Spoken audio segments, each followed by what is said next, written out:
Welcome to Becoming Saiyans, a Dragon Ball rewatch podcast. And we're back. I'm Truman. And I'm Jesse. And this is Becoming Saiyans, a Dragon Ball rewatch podcast.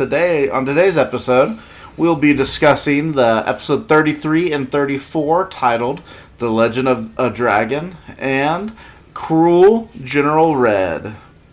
Just a little bit of trivia. First things first, is that the differences from the manga, just as has been for the last couple of episodes, completely exclusive to the anime for the Legend of a Dragon.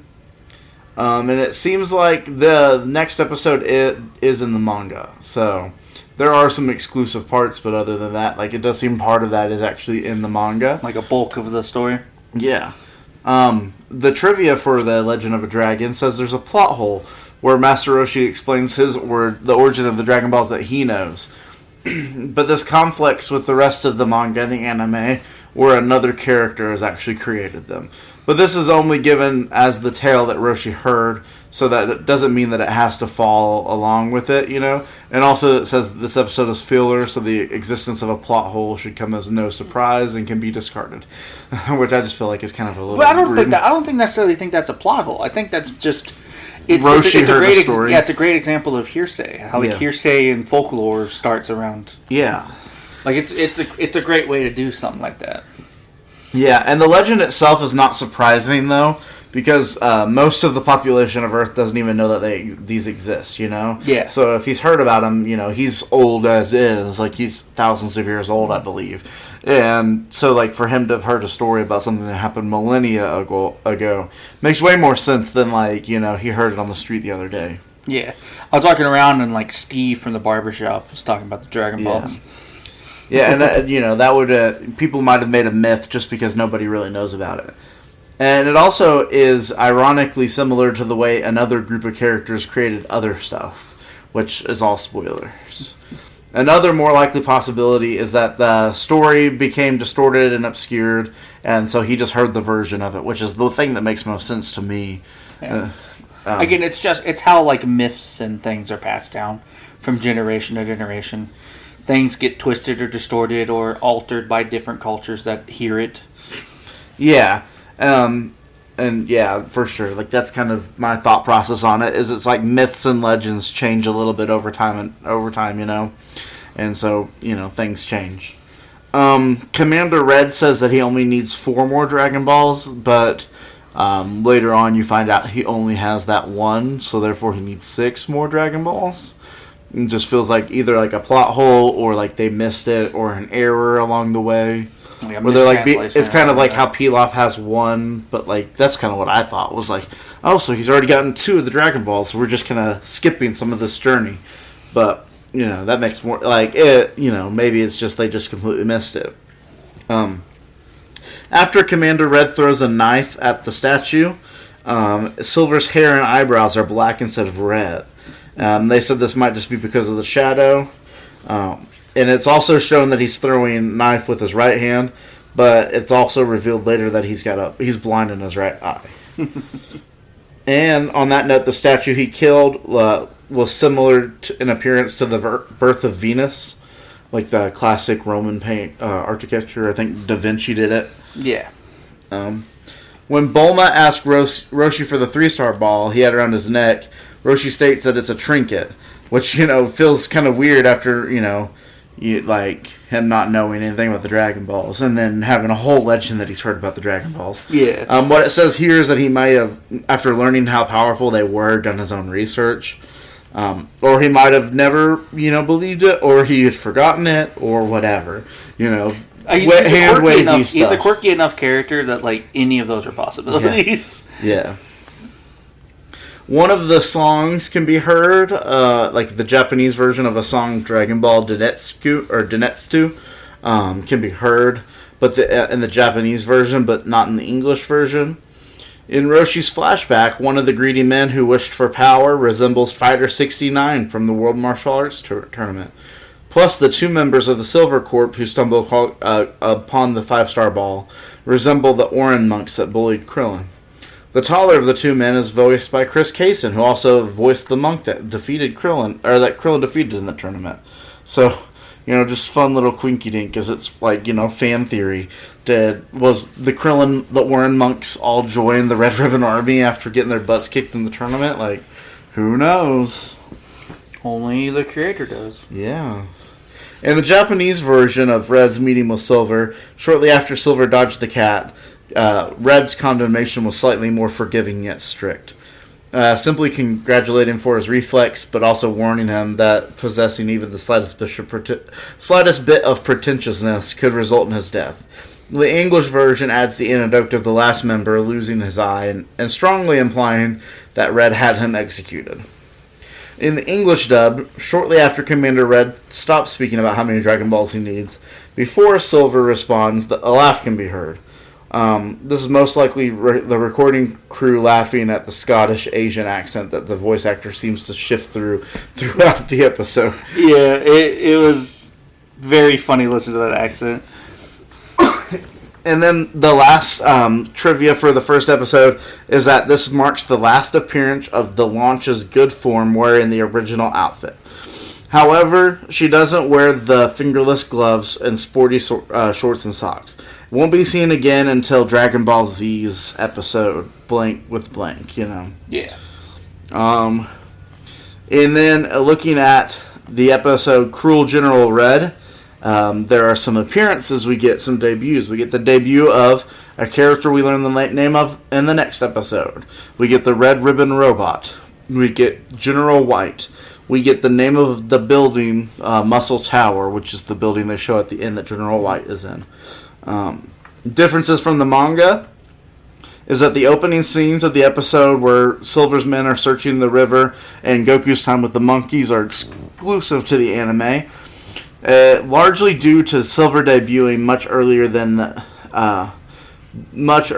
in the manga. I don't know why I said manga. Gosh, damn. His interaction with the two men were excised to merely him shooting in the air to rouse them. The anime also admits his exclamation of Red having a short temper and stating the additional motive that Red is pressing Silver's unit to find a Dragon Ball faster than Brown Corpse. In the manga, after Goku hits Silver in the stomach, he follows it up by knocking him out with the tail. In the anime, he hits him and then tries to walk away, only to eventually knock him out after dodging multiple attempts and getting kind of bored with this, Yeah. In the manga, Commander Red speaks to Silver over radio. In the anime, Staff Officer Black speaks to him instead and just relays the information. On a related note, Commander Red also orders Black to have Silver brought before him, and all of that is just completely exclusive to the anime. Colonel Silver at the Red Ribbon Army headquarters asking for a second chance is exclusive to the anime. And also on the manga, his fate is more explicit, having Red remark that he'll see Silver at the firing squad. The anime leaves his fate more ambiguous due to him leaving the office and two old guards trying to shoot him off screen. There's a flaw in the title since Commander Red is not a general, but the leader of the Red Ribbon Army. The reason for this error is the rank of general is the highest actual rank as opposed to commander. It also may be due to commander and general meaning the same thing in Japanese. And ironically, the error would later be repeated in the English dub exclusive ending narration for Confront the Red Ribbon Army, which is a name of another episode coming up. Yeah. The slight difference in Silver's interrogation between the Japanese and English version, there's a little bit of a difference there. In the former, like in the Japanese version, he seems shocked that he's being dismissed when Red was doing nothing but praising his skill earlier. Whereas in the dub, he's just basically complaining that Goku is too crazy and asking him to, to reconsider. And then the last trivia mark was that this is the first time Commander Red is fully being shown. In prior episodes, he was partly hidden via avoiding to show his face, like a character from the James Bond movies that I'm not even going to try to pronounce the name of. Uh-huh. Ernst Stavro Blofeld. Yeah. And that is our trivia. And so, with that, time to jump into a little bit of a recap. Previously on Dragon Ball. we get to see a little bit more about General Silver and, or Commander Silver, Colonel Silver, Captain Silver, whatever you want to call him. He is a bad mamma jamba, and they build him up, and he's kicking butt and taking names, and he's, punching through punching bags, and man, this guy's super strong and super powerful. You have a bunch of professional boxers. One that I guess, did not age well, but he, this guy is real bad work. He might actually give Goku a run for his money. Mm-hmm. And with that, they start hunting down the Dragon Balls. We find out that Goku is hungry, as usual, and he becomes king of the monkeys in this area. Also, he's alive. That's also just kind of a thing that happened. He just survived. So then Goku follows the monkeys, helps them get some food, saves them from being hurt. He gets touted as the king. He's shown. Then he finds out that the monkeys have the Dragon Ball, so he goes to save them. And around that time, Silver finds out that the monkeys have the Dragon Ball and starts destroying the whole forest. And then in our little side step, what's going on with our other characters? Krillin is training. Roshi is still being kind of perverted around Launch.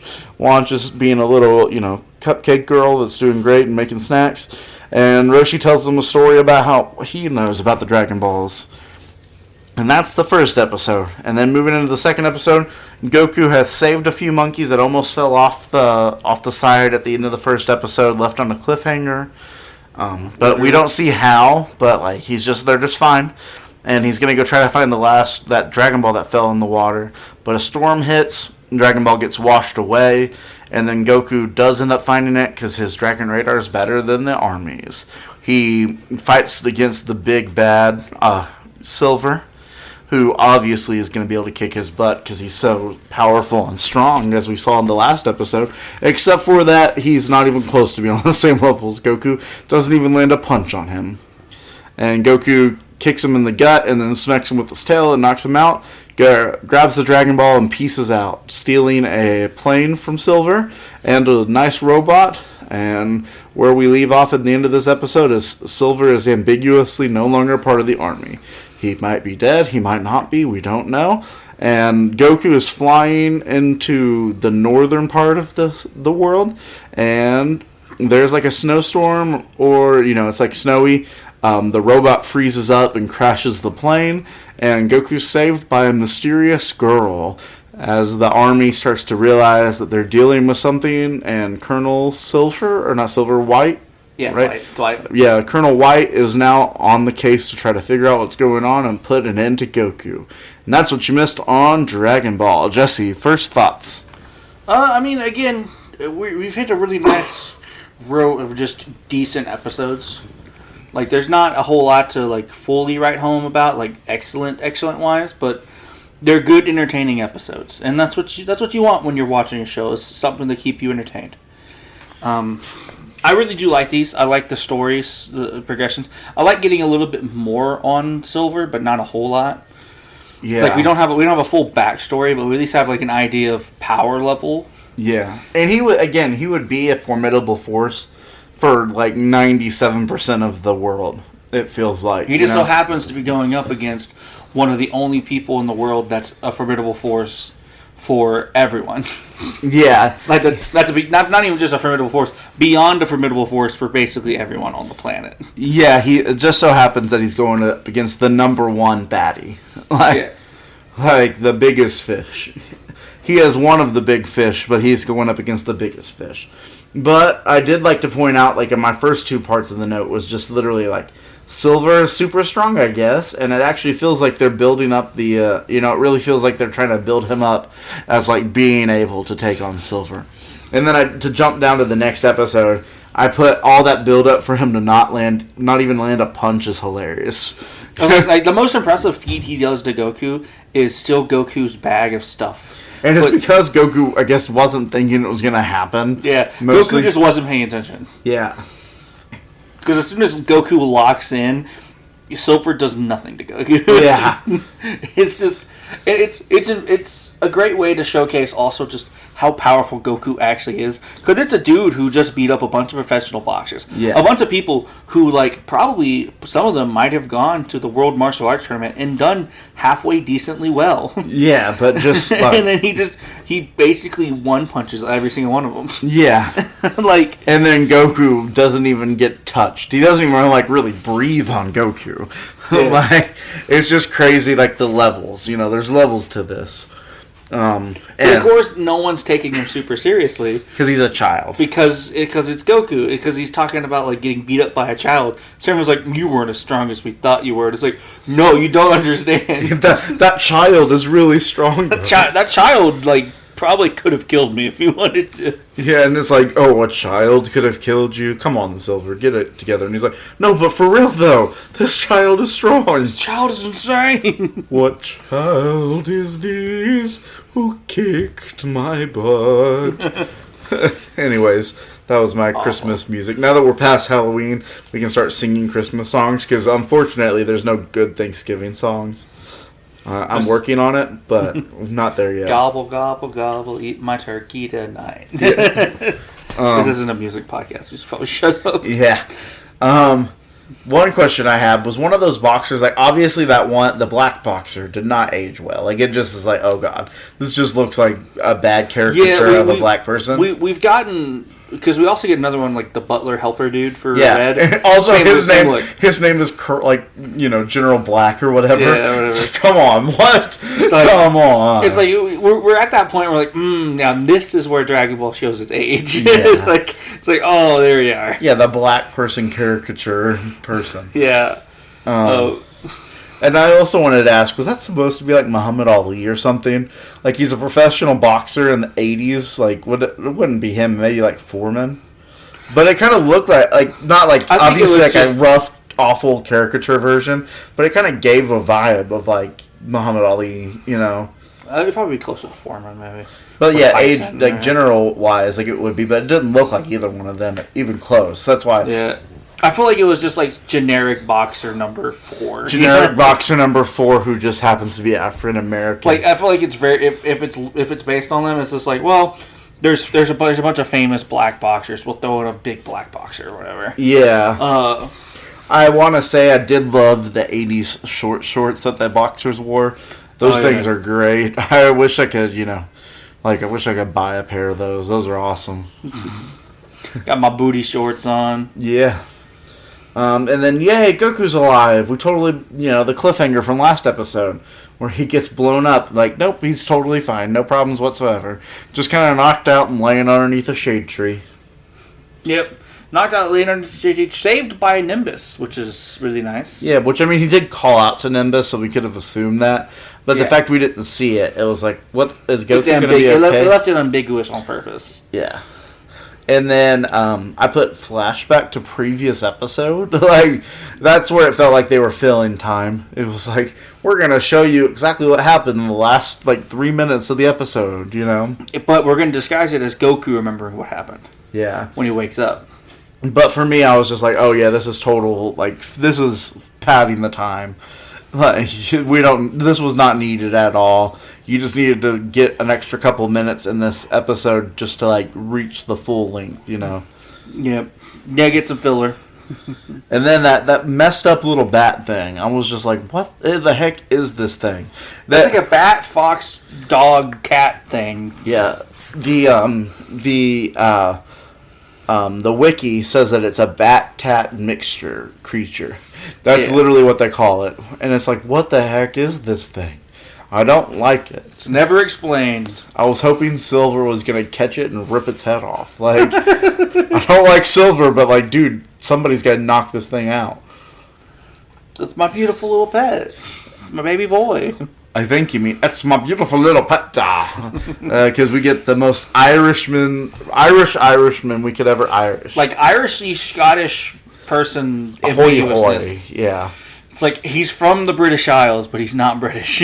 Yeah, he has all the other You can probably accents mixed you into can one. find a little bit of Welsh, some Irish, a lot of Scottish. It's predominantly Scottish. Yeah, I could not. They said on the wiki that he had like a bit of an Asian accent. I was like, I don't hear that. All I hear is It was so because the Scottish accent's so overpowering. yeah. All I could hear was like Irish and Scottish. Like that was his thing. He's wearing a kilt and he's got red hair, and that's all we need to know about him. Yeah, that's all you need to know. And he's got a eye patch. Yeah. And then Red already has 3 of the balls, but we find out no. Allegedly, he says he does. I guess he thinks there's only 5 Dragon Balls, even though the Dragon Ball he has is the 6 star. It's like they went 1, 2, 3, 4, and 6. Yeah, that's what it is. 100%. Yep.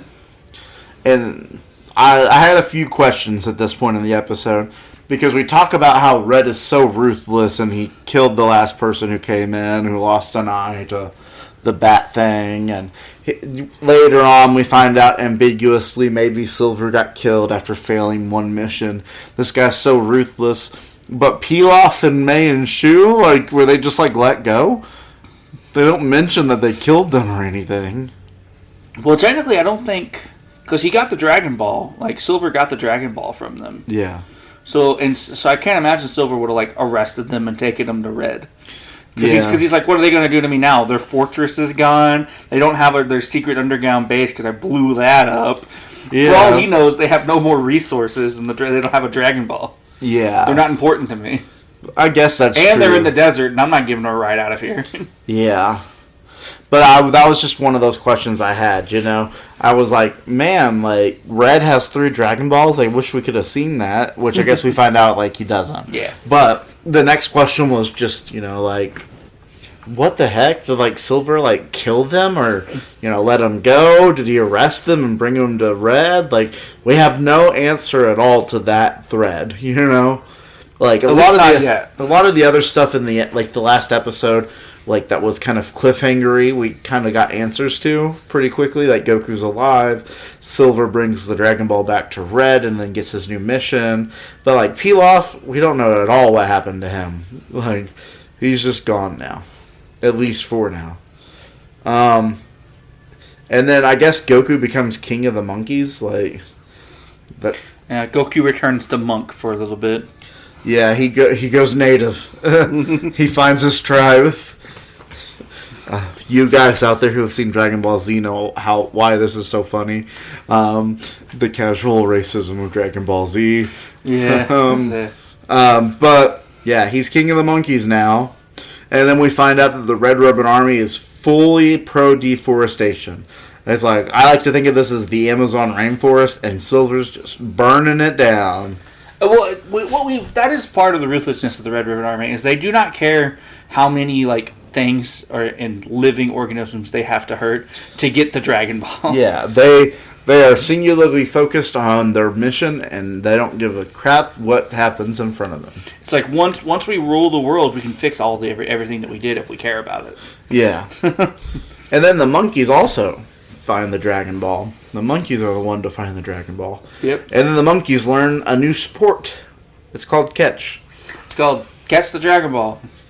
Yeah. But before we get to any more about the monkeys, we got to jump to my boy, K. Rillin, still training, wasn't left behind in whatever city they were in. Yeah. He got to go back to Roshi's Island, and he almost hit 1,000 push-ups with 2 turtles and Roshi on his back. Yep. Which would actually be a pretty decent amount of weight. Yeah. I mean... Because we know those like, shells are like 200 pounds that Roshi wears. Yeah. So you got like a 150-pound man plus 200 pounds, plus like a 300-pound turtle and then a 200-pound turtle. Like, at least, and that's probably lowballing turtles. Yeah. Like, he's got basically the size of the weight of a small car on his back. Yeah, the turtle on the bottom is 3 times bigger than Krillin at least. Yeah. And Krillin almost hit 1,000 push-ups. But that's not enough for Roshi. Yeah, he hit 900. He hit 999. Yeah. But we get to see Krillin, so I'm always happy when Krillin shows up. That always makes me a happy person. And so seeing Krillin, I was like, "Yay, Krillin, woo!" But then we get a Roshi perv moment, but not as bad as normal. Just kind of like him being gross. It's alluded to. Yeah, like it's not fully in your face. You know exactly where he's going, but he never gets there. Yeah, and I wrote in my notes, oh man, another story about the Dragon Balls. Because I feel like we've heard about the Dragon Balls from the movies, and I feel like even Bulma told us a story about the Dragon Balls early on, or Pilaf did. Like, people have described them before. This is the most, like, in-depth animation for it that we've gotten. Probably. Yeah, and it's also, like, the most different from the other ones, too. Like, this is the first time anybody's ever mentioned that the Dragon Balls were like one giant Dragon Ball that was held in the mouth of a dragon in this one city. It was giving me Raya and the Last Dragon, like, vibes. Yeah, I get that. Because, like, you know, they hold, like, that one essence of dragon or whatever in their city, and everybody wants one, and, yeah, you know. I was like, this is the most intricate one. And me having seen the rest of the show and knowing that it's so false, it made it feel like such filler. Because it's like, what do you mean, Roshi? Like, none of this is true. Like, not a single bit of it is true. Like, it's not even close. Like, I'm gonna go ahead and spoil you. That whole story was a complete fabrication. Whatever Google he was using or whatever person he talked to gave him a complete load of malarkey on that story, because those Dragon Balls were just like, that's not even close to what was realistic. That doesn't even happen even close to what actually goes on with these Dragon Balls. Like, knowing what the story is, it's like, dude, this is not even close. You're just lying right now. Lying through your teeth. I mean, it's a good story. It's fun, and the animation is great. But it also just makes that whole story feel like a waste of time. Again, like, the first episode had a lot of that in it, in my opinion. Like, if I were to give, like, a ranking, I liked these episodes. The good in these episodes were good. But there was so much just, like, we're just wasting time to waste time. Like, it's the first one of these real big filler episodes, so you can't, like, make an excuse for some of it. Yeah, because like, at least on the first couple that, like, were just anime exclusive that we've had recently. Yeah, but you could be like, okay, well, it is just giving more backstory on, like, the main villains of this arc. Yeah, like the main overarching people that we gotta fight against. Yeah, this one is just a good Goku spends 10 minutes in the forest, and we spend our main characters of this episode are mostly the monkeys, which don't talk or do anything except for find the Dragon Ball. But that just, like, it's not even like they tried to. It's just by happenstance of being monkeys.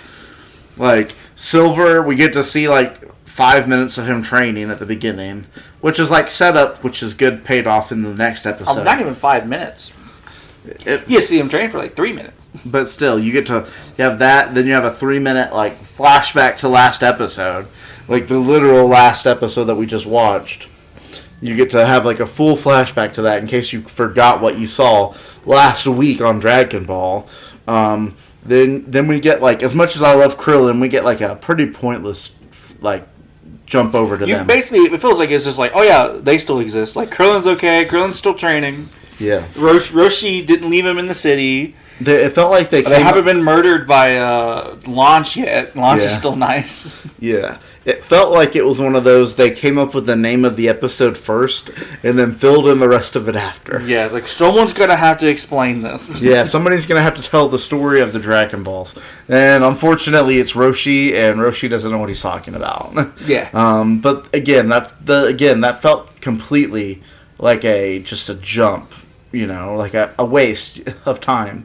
As much as I love Krillin, you know, this episode I'm more down on than the next episode. Next episode was fun, had a lot of good moments, but this episode, it was like a snooze fest. Like, a couple of times I was like almost like checking my phone to do to see other stuff, because I was just like, this is so like this is a complete filler episode. Like, on the levels of like, oh, we went to the beach and played volleyball for an episode. Like, it's on the levels of that, except for that, at least like somebody going to the beach and playing volleyball for an episode is exciting, because at least like volleyball's exciting. Yeah, you get to see like people in beach attire and stuff. And they're doing a sport. They're playing volleyball, which we know, if you've heard of Haikyuu, is enough to make like 3 seasons of a show and a movie off of. Like, come on. We know that that's important. But it's just the most filler of all fillers, in my opinion. That's my opinion. I don't know how you feel on it, Jesse. It's very filler. Like, I have to agree. It's definitely probably the most negative we've been on an episode so far. Yeah. Because it's one of the few episodes I could be like, honestly, if you wanted an excuse to skip an episode, this one you could just read the synopsis, listen to us talk about it, and that's probably enough. You don't even need it, though. Because you know that Silver's going to go after another Dragon Ball. You can literally just jump to the next smash cut to the next episode, and it's like, oh, Goku found these monkeys and is looking for a Dragon Ball that's around here. And then Silver's also looking for a Dragon Ball, but a storm happens. Yeah. Like, you don't even need this episode for anything. Like, all this episode is to let Roshi lie to you. and, like, to allow for you to know Goku's alive, I guess. Yeah. And then they do the same stuff that they did at the end of the episode before this, and the end of this episode where he's hanging off a literal cliff. But I did love the fact that the narrator came in with that pun again. Hitting him with the cliffhanger of a good time or whatever, Yeah. Cliffhanger joke was pretty funny. Cliffhanger jokes are always funny. And then I had a question again at this point. Like, firstly, like, jokingly, somebody's like, why don't you make me? And then Goku's like, okay. And then just, like, punches him and then kicks him across the room, you know? But my question is, did they handcuff the monkeys? It looked like when they went to go get the monkeys to see who had the Dragon Ball, like, they were set up like they were being handcuffed to a tree or something. It's like, what? It did kind of look like that. The monkeys? Is this a perp walk with the monkeys? Like, what are we doing here? All right, ladies and gentlemen, we got him. 8 monkeys handcuffed to the side of a tree just to keep them from running. It felt like that. It felt like they were handcuffed. And they didn't even get the right monkeys, because the monkeys that have it swing through and Goku's chasing after them, and then cliffhanger. Yeah. And then jumping to the next episode, Goku's totally fine, the monkeys are totally fine, Silver's totally fine. Do we know why they're all totally fine and not near each other after the end of last episode? No, but it doesn't matter because they're all in different spots now. Yep. And they're going to start looking for the Dragon Ball in the river, but a storm happens. And it gets washed away in the lightning thunderstorm. The river floods. Yeah, and so Goku sleeps in a cave with the monkeys, and Silver sleeps in his area, and is told, hey, the Dragon Ball's moved to this general location. Yep. Go start looking there tomorrow. And then we get to meet my favorite characters from these episodes, Cowboy and Wolf. Oh, yeah. Those guys are great. They're just like, oh, we're just relaxing. And then... They're your average minimum wage worker. They're like, why are we even doing this?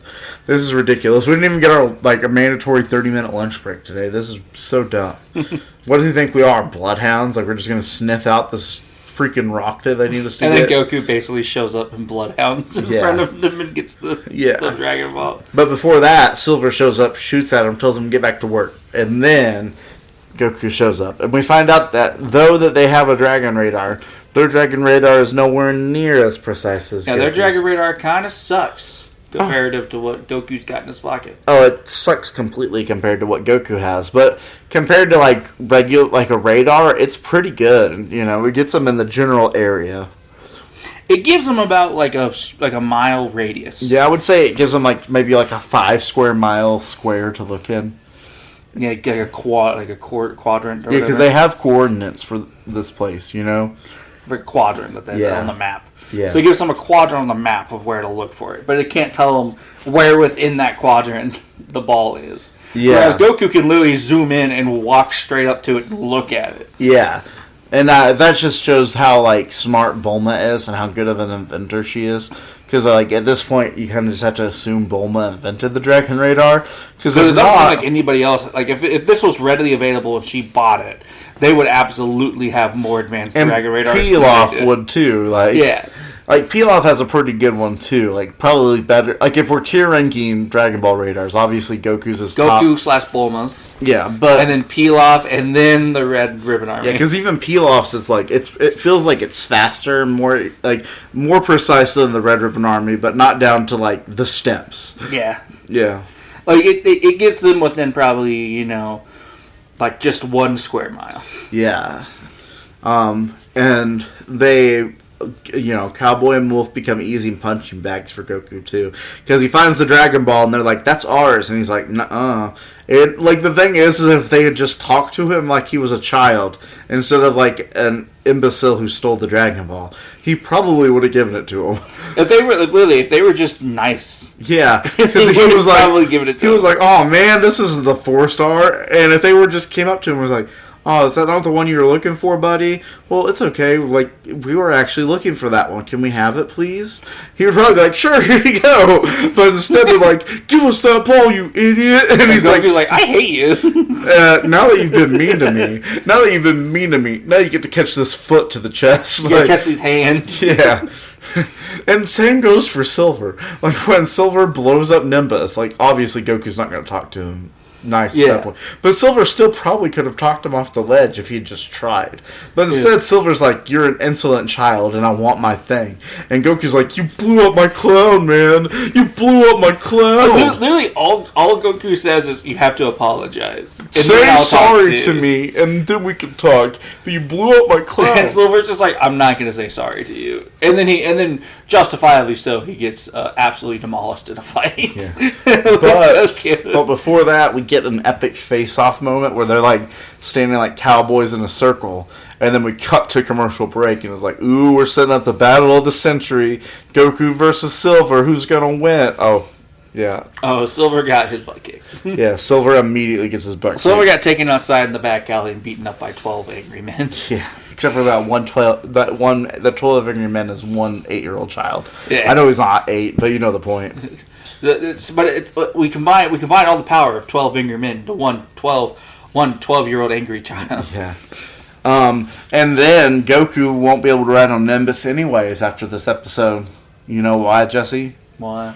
Do you not know? Do you not remember? Goku becomes a thief. He does, technically, yeah. Goku commits a sin. He steals from the Red Ribbon Army, so I don't really count it. I don't really care. Go off, King. The thing about it is, he's so innocently minded, he doesn't even consider it stealing. Yeah, he doesn't. He's like, "I'm gonna borrow this." He's like, "Yeah, but you blew up my cloud, so." It is kind of just desserts. You do have to say that. And also, I feel like we brushed over it, and I've said it a bunch, but like, Nimbus is gone. Yeah, for as far as we can tell, Nimbus, it doesn't come back for the rest of the episode. Yeah, and it looks like it's awesome. Like, you can blow up a cloud. Yeah, I guess if you hit it with a rocket launcher. Yeah, because when he put out the rocket launcher, I was sitting there. I was like, you know what?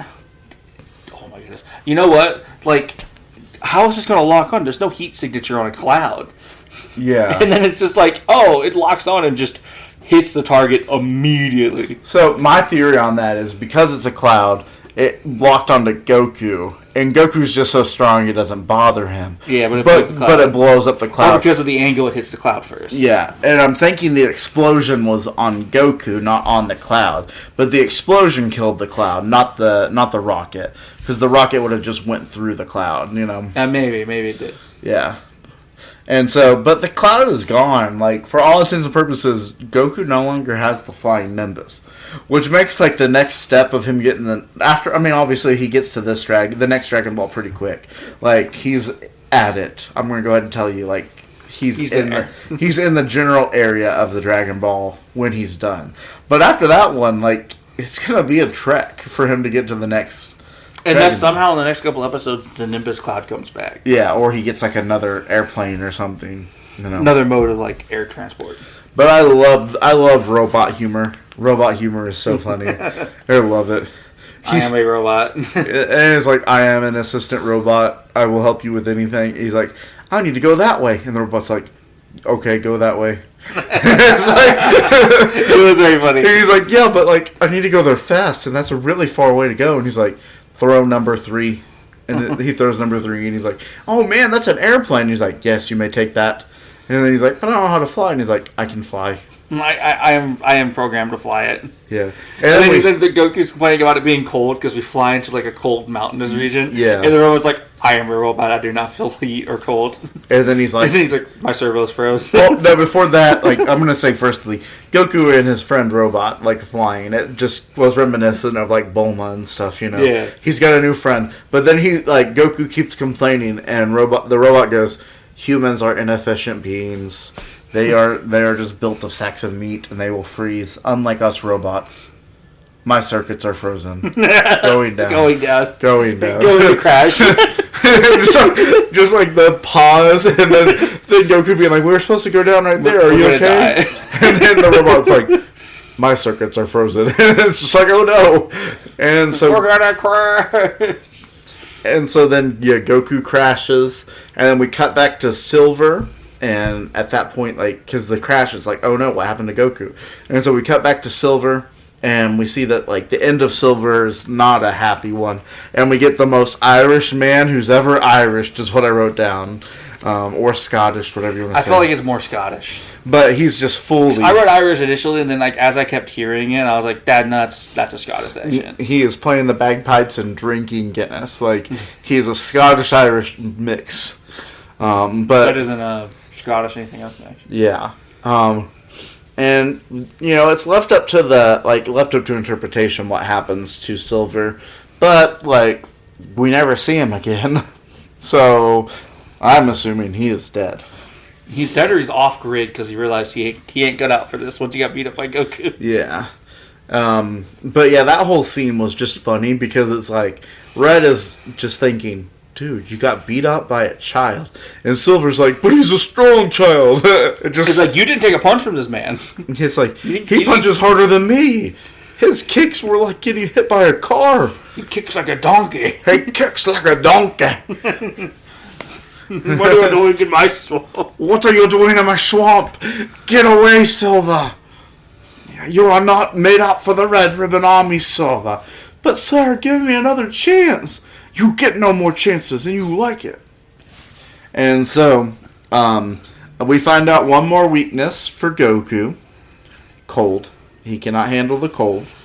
I mean, but also, I feel like most sane people could not handle the cold that he just flew into.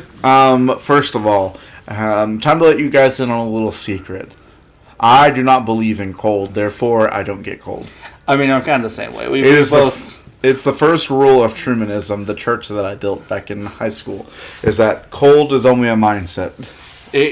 Honestly, it kind of is. You can outthink cold. People at my work that I haven't worn. It's been pretty cold where we are, and I don't wear jackets or anything. And they're like walking, like, "How are you okay, Jesse?" I'm like, "I just don't care." And I just refuse to be cold. Like, that's just my thing. I just choose not to be. It could be like 40 degrees, and I'm just like, eh. Yeah, we went to a soccer game this last weekend, and it was like in the 30s, and we were the only people I saw in the entire stadium of like 7,000 plus people in shorts and a t-shirt. Yeah, and we're just sitting there like, it's fine. And then my partner's like, they're handing out towels, and my partner's got on like a hoodie, long pants, probably 2 layers of pants, socks, got towels all over their face, making like a face mask out of the towels and stuff. My girlfriend was wearing my jacket that I had bought because I wanted to buy like a playoff merchandise thing. Yeah. And her jacket, and like a long sleeve shirt underneath it, and her pants, and she's like, I'm still cold. And we were both just sitting there in shorts and a t-shirt like it's nothing. Yeah. But after that small side tangent, that Goku's a baby and I could beat him up in a fight. Because yeah, I could take Goku to fight. Let's go to the Arctic, Goku. You want to fight me? We'll fight in the Arctic. I could win there. We get a new character. Do you have any idea of who the new character might be? What's going to be set up with them? Well, I guess we'll get into prediction time. But yeah, what's your first initial thoughts on the new character, Jesse? Mr. White? No, I'm not talking. The girl. I'm talking about on the girl. The girl. It's literally just there's something about Goku in finding girls his age. Yeah, it's like not even guys his age, just girls his age. Yeah, it's like Goku just attracts little girls. But like, it's just justifiable because he is a little boy. Yeah, he attracts girls. He attracts his age of girls, which is base. Goku just attracts his age group. Yeah. So after that, do you have any more thoughts you want to add? I'm intrigued to see like what her village is like because obviously she's got to be dragging him back to her village. Yeah. There's no way she's just out there living in an igloo by herself. Unless she's working for the Red Ribbon Army. I feel like they would know because they're all concerned about like we can't find the Goku kid. She's Special Agent Pink. Orange. Oh, yeah. Because she has orange hair. Yeah. No, she's pink because she's a girl. You know, they named the African American guy Black. Come on. They're going to name the girl Pink. Let's not lie here. But jumping back to our predictions, since you don't have any more things to say, unless you do. Do you got any more thoughts? Nah, I mean, there's not. We got all our thoughts out, I think, pretty well. Okay. First prediction. Dragon is not Shinron. I mean, technically, the dragon that they're talking about isn't Shinron. It's just a statue of a dragon. That just happens to look like Shinron. Yeah. So, I don't know. Would you give yourself credit for that one? Absolutely or no? not, no. Okay. I think it's pretty obvious, like, once they started talking about the Legend of the Dragon, they're talking about the Legend of the Dragon Ball and the dragon inside the balls. Yeah. We get to see General Red in full capacity. I think you were talking about episode 1 with this one, but I'm counting it because we just count them for both all together. And you got that one. Yeah, but say you guys see him. It was awesome. Goku comes F to F, which is face to face with Red. That does not happen. Nope, that did not happen. Came face to face with Silver, like, fully, though. Yeah, but you didn't say Silver. You said Red. Yeah. Also, I think you'd seen Silver before. Yeah. Goku finds a Dragon Ball, maybe 4-star. He found the 5-star. I'm going to count that as a win because you put maybe on the star count. Like, I wasn't holding a lot of faith that it was the 4-star. But. Yeah. And then Pilaf Main's shoes are POWs, prisoners of war. That's not confirmed yet. But I feel like it's pretty confirmed that it's not. I was gonna say I feel like it's pretty confirmed the opposite is true. Yeah. Like that they were just let go. Because I feel like they would have shown them in some capacity, or at least the like filler episode in the had a line about like. You know, you brought back those prisoners, but I can't excuse this. Yeah, or something like that. You know, like why didn't you just kill those people instead of bringing them back to me? No, it's more just like all right, I respect your ability. I mean, you even brought back those prisoners with that Dragon Ball. Yeah, but I can't excuse you losing to a child. Like something line of dialogue like that. Yeah, something along those lines. All right, and those were your predictions. So that was you hit on 2 of them. Like 50%. Yeah, it was 50%. But yeah, because you hit on 2. You hit on winning getting the Dragon Ball, and seeing Red finally fully. Yeah, which I was so excited to see. I was so happy when he popped up on screen. I was like, "Yeah, I'm gonna put a face to the name." And I even wrote down kind of in my notes, like he looked exactly like you would expect him to do. Yeah, the little bit of the voice that we heard, it's like this is exactly the kind of person he is gonna be. It's like I don't have all the all the features correct, but man, you figured it out. You had an intuition that like this man was gonna look, odds are gonna have an eye patch or something. Yeah. Okay, Jesse. Episode 35 and 36 are our next 2. Episode 35 is called Cold Reception. And episode 36 is called Major Metallotron. What do you think is going to happen? Well, I think a cold reception. Obviously, Goku he gets dragged back to whatever the girls' village is. Okay. And he has to solve a problem for them to convince them to, like, help him or something. Yeah. Would be my guess. Goku is going to be dragged to the girls' village and help with a problem. Yeah, as Goku does. Okay. I think a part of the problem is also he's going to have to earn their trust. Like, that's why it's a cold reception. Okay. All right, he'll need to earn their trust. All right. The Red Ribbon Army keeps tracking Goku, and maybe like he's stuck in the village and he's trying to earn their trust, and then the Red Ribbon Army shows up after tracking him to the village, and then he beats him up, up whatever platoon shows up, and then they're like, okay, we trust you now. Yeah, that's how he earns their trust, is he beats up the Red Ribbon Army. Okay. Goku beats up Red Ribbon Army to earn trust. Okay, and then what about Major Metallotron? Hear me out. I think there's a robot, and he's called Major Metallotron. Robot? Question mark. I'm gonna put. Okay. Anything else for that episode? I have no idea. You're at 5 guesses. Do you want to leave it that where you can't end up with a 50% record, or you want to throw out a 6th one? I mean, for Major Metallotron, anything could happen. I assume like Goku, it's like picking up from the end of the last episode, Goku has earned their trust from fighting the Red Ribbon Army, and then they deploy, like, he, like, learns they have a secret weapon that's going to destroy the village, and he goes help the village or something like that. Okay. And their weapon is Major Metallotron. Okay. Or something, I don't know. That could Goku beats up the robot. Okay. Yeah. All right. With that, predictions are out of the way. Just to recap, Jesse's guesses are Goku is going to be dragged to the girls' village and help them with a problem. He'll need to earn their trust, so the Red Ribbon Army will show up. Goku will beat them up.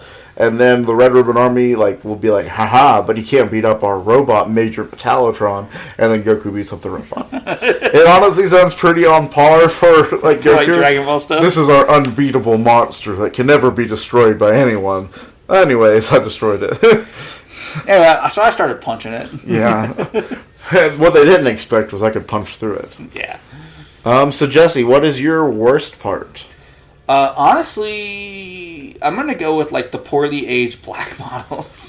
Yeah, I figured you were gonna take that one. And we do have a Roshi moment, but it's not. It's nowhere near as bad as it's not a worst moment when a Roshi. Yeah, it's not one of those that's automatic. It's also we haven't seen him in a couple episodes. It doesn't give him one, Yeah, and it doesn't honestly it's not even all that bad. He just insinuates they're asking what would your wish be, and he's like, oh, I know what my wish would be. Ha ha ha. Chapter 2 version. Yeah, but it's no, he doesn't actually say it, say anything. And he doesn't try anything with launch, and so it's as far as perv moments go for Roshi. It's pretty tame. Yeah.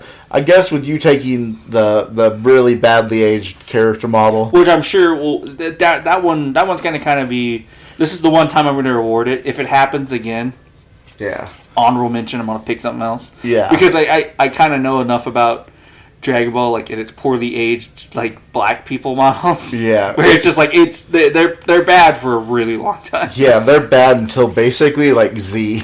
Yeah. And even then they're bad for a while after that. I would say my worst part would probably be with you taking the character models. The filler feeling that I got from the first episode. Basically the entire first episode. Yeah, the first episode just felt like such a filler episode. To the point where, most of the time when I'm watching this, I'm pretty locked in. Except for the first few episodes, because I had seen them so much. I've seen the first few episodes. That I did tune out a little bit. But for this one, it was I haven't seen this episode in a while. But I'm still, completely tuning out and losing interest because, it's that poorly, it doesn't even try to hide the fact that it's a filler episode. Yeah. The Silver part where he's dealing with Silver have all been technically a filler arc, all that you need to know is that the Red Ribbon Army has one Dragon Ball, Goku has one Dragon Ball, except for they have 3 apparently, or whatever. But they have one. Yeah. But, Goku ends up with 1 after these 2 episodes, and the Red Ribbon Army has 1. But you don't need these episodes to show that. Especially, they just, the first couple episodes it felt, okay, this is filler, but, at least it's fun. This one was it's filler and also, a nature. Mediocre. And it's a nature documentary at the same time. Again, I enjoyed watching them as a first-time viewer. Yeah. I enjoyed watching both episodes. Yeah. But I could definitely understand if you've watched these episodes 2 or 3 times. It's I'm just going to move on this one. Yeah, I fully was zoning out at moments. I'm gonna check Twitter and see what's going on. Wait, no. Push notification. Let me just. Yeah, and it's wait, no. I need to focus up. I gotta make a podcast about this. Yeah, I need to be paying attention to how much I don't like this. So that's probably my worst part. Jesse, best part? Honestly, I think the best part to me, and it's just because it's really funny, is how much they build up Silver to be this absolute I'm gonna challenge Goku. I'm gonna give him a good fight, and then he just gets 3 shot. Yeah, that was gonna be my favorite part because even though there's a Krillin moment, I was going to pick that one because that's the only redeeming quality of the first episode. Is they build up Silver's gonna kick Goku's butt. And then he doesn't even get to punch him. It's literally the scene from SpongeBob where the bullies beat I was thinking about it where it's I forget his flame. I'm gonna kick your butt. The flatfish. Dude. Yeah, and he literally just punches him and he doesn't feel it, and so he just follows him around punching him until he gives up. Yeah, it's literally that, and it's Goku, but instead of Goku getting punched, he's just like dodge, dodge, dodge, dodge, yawn, dodge, dodge, dodge. And then he just like, he's jump, like, I'm done with this now. He literally, and then he's like, well, that bug won't be bothering me anymore. Continues walking away. It's really impressive. Yeah. But since you took that one, which is my best part too, I think it's an easy runaway best part. I guess my best part after that would just be Krillin, because I love Krillin. Anytime Krillin's on screen, I'm gonna like it. It's nice to get a check in to know that he's alive and not stuck in the city. Yeah, which I mean, I was never afraid he was gonna die. Krillin's the goat; he will never die. But I was like, oh man. And then he showed up and I was like, yeah, Krillin, woo, my boy K. Krillin, whoop, whoop, whoop, whoop. So, with that, I guess we're going to come into the end of this podcast. You can reach out to us at becomingsaiyans@gmail.com. And our social media, Twitter, Instagram, and TikTok, Becoming Saiyans Pod. More I've been trying to post pretty regularly. I know last week with the double episode I did kind of slack a little bit. Didn't post them until like yesterday and the day before. But I'll be a little more up on it. I just got a little behind with it because, that was a lot to try to update. A lot of media. Yeah, and trying to put it on multiple platforms, I was just like, ugh. And I also had a busier weekend, so I didn't sit down and just do it either. But I was able to finally get it done, and I'm sorry about that if you missed out on those. But yeah, that's all we got. Jesse, you got anything else you want to talk about? No. I mean, just like keep going. I saw something yesterday. Was Chi-Chi's birthday canonically as of the filming of this episode, which is November 6th. So November 5th is Chi-Chi's birthday. So happy birthday, Chi-Chi! Which is real poignant because our episode that came out this week is the one where we talk about Chi-Chi a lot because she's in it. Yeah. So. Yeah. Happy birthday, Chi-Chi! A week or 8 days ago. Happy belated one. But anyways, I've been Truman. And I've been Jesse. And the journey continues. Bye!